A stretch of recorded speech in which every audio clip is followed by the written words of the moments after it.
Hi, you're here sewing with Cody, and in today's video we're working on the bernette b77 and the b79.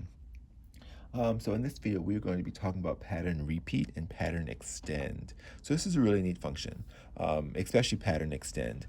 So let's go choose a decorative stitch. So we'll come here, let's go to some of our satin stitches, and let's choose stitch 108.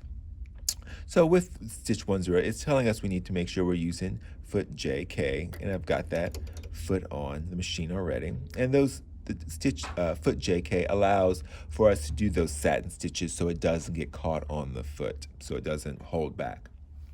Plus, so we're doing scallop stitch 108.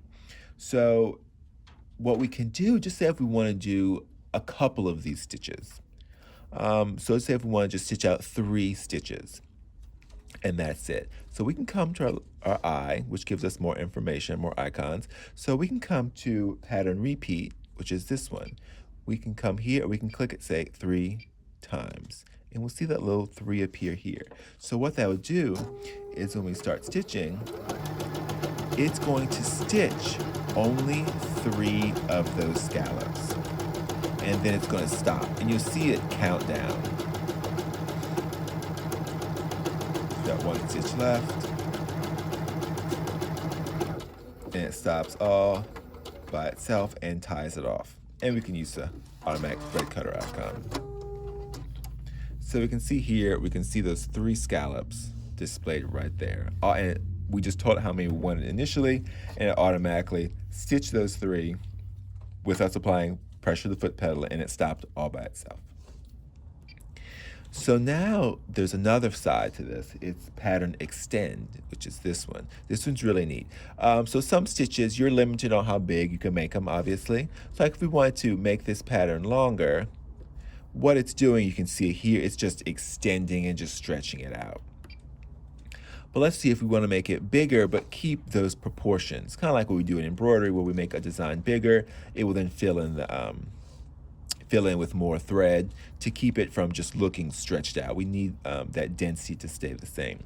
So we've got our same stitch selected. Now we can come to this icon, which is pattern extend. So here, like we can do about 100% at a time. So we can see that design getting bigger, but it's also keeping the same density. So we're actually going to need to, needle came unthreaded, which is not a problem. Use our little needle threader.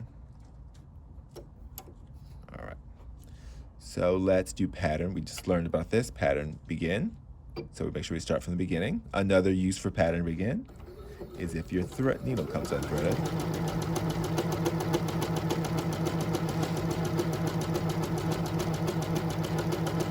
So you can really see how long and how big this scallop is. And it's very important that you're using foot JK.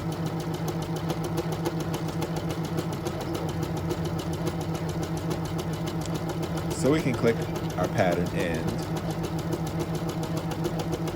So it will stop at the end of that pattern.